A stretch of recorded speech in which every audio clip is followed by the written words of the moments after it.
So the DOES acronym is often used to describe that sensitivity temperament. So the first one is depth of processing. And if you are a parent with a little one like this, you will know almost immediately what I'm talking about. So that depth of processing is children who take a long time. So we tell them information, they're often slower to warm, but you can see that they're thinking deeply about that information. There are kids who will watch a movie and come back to you a week later and say, Mom, I've been thinking about that little girl and she just seemed so sad. I wonder what was happening for her. So even though the information may be slower to settle, it's a very, very deep processing of information, particularly emotional information. These kids also often have a really, really wide vocabulary, and often that vocab extends beyond their current years.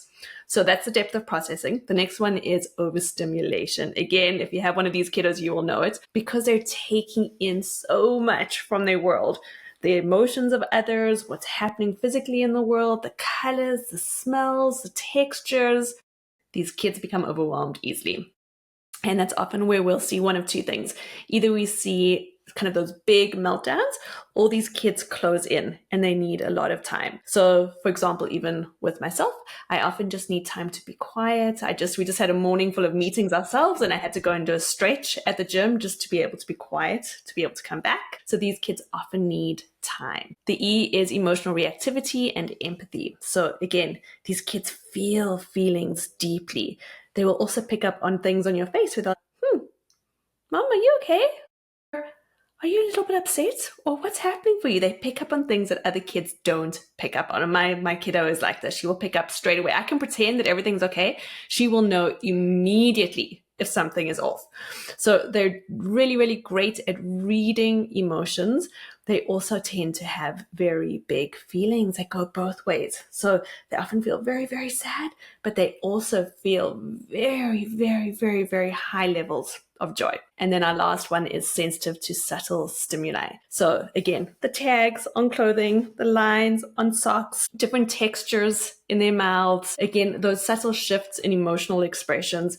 These kids are picking up and feeling their world very, very, very deeply. And then the other thing that we'll often see is with our highly sensitive kids, there is a variation of the DOES, but they tend to hold all of those characteristics. So it's not just one of them. We tend to see it across the depth of processing, the overstimulation, the emotional reactivity, and the sensitivity to subtle stimuli. So we see all of those characteristics coming into our sensitive kiddos. I think the other thing that parents always connect with very quickly when we talk about sensitivity are our three flowers.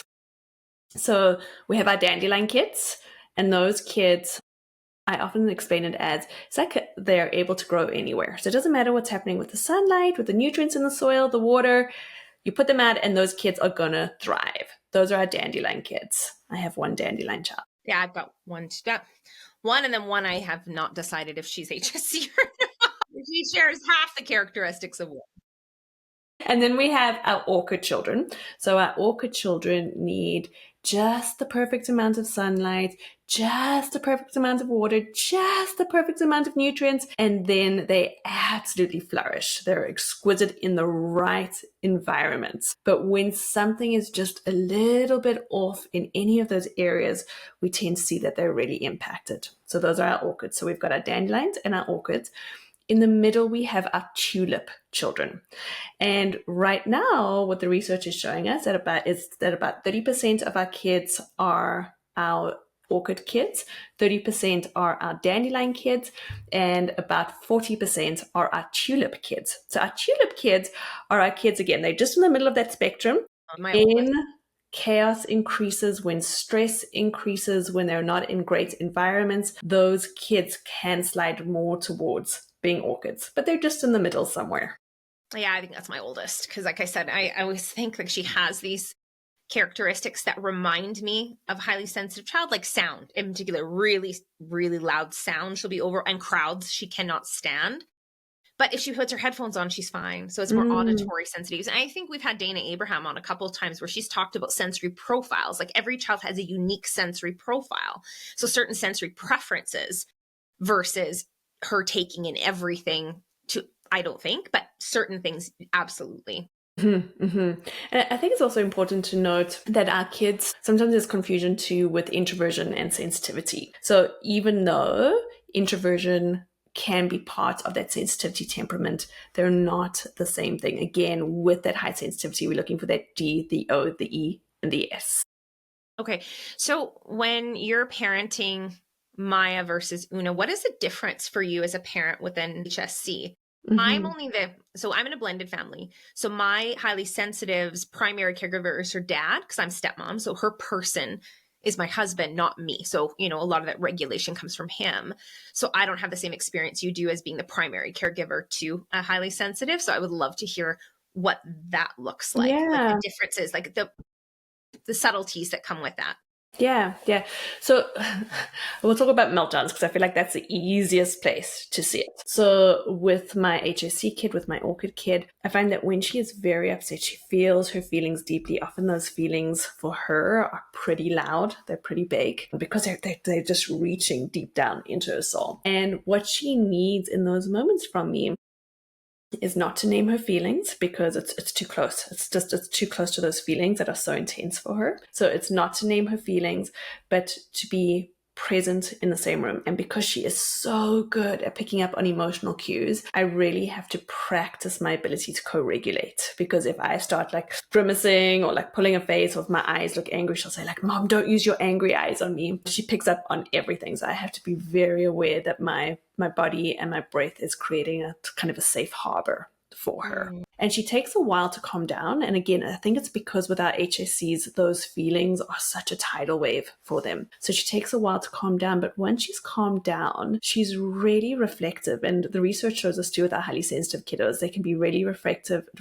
and they're very good at kind of looking at where things need to be repaired as well. And probably because they're so empathetic. So it'll take her a while, but then she will sit with me and be like, "I'm sorry, Mom, this is what was happening for me, what was happening for you." She wants to talk it out at length, but she needs time to get there.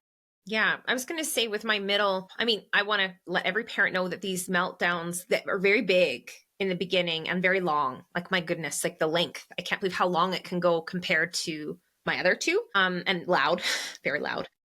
It does get smaller and farther between. If that makes sense, if you do what Tanya's saying and you sit with them and you don't isolate them and scream at them, because none of these things are going to help, and you just are kind of with them until they let it out, just kind of like just letting off steam is how I would describe what it looks like. There's nothing you can say to help her in that moment other than just being quiet and sitting in the room. 45 minutes later, they do come back. It's gradual with her, very gradual. Like you don't look at her, you just like let her come back to you. Enter the room, enter the space, and don't even look at her. Like it's too much. Like she's so raw that we just have to like ask her to come join us, but there's no talking about it till she's ready to talk about it. Like she's almost, I think, embarrassed how big her feelings can get sometimes. And so we just like invite her in. Let's play a game. Let's come draw with us. Come cook with us. And we just are a little bit like, she'll talk about it later, but we just reintegrate her into the family without having to discuss what just happened until later when she's complete. Her nervous system is just like nice and calm. Then we could probably talk about it. But yeah, we don't, no eye contact until she's ready. Like we don't even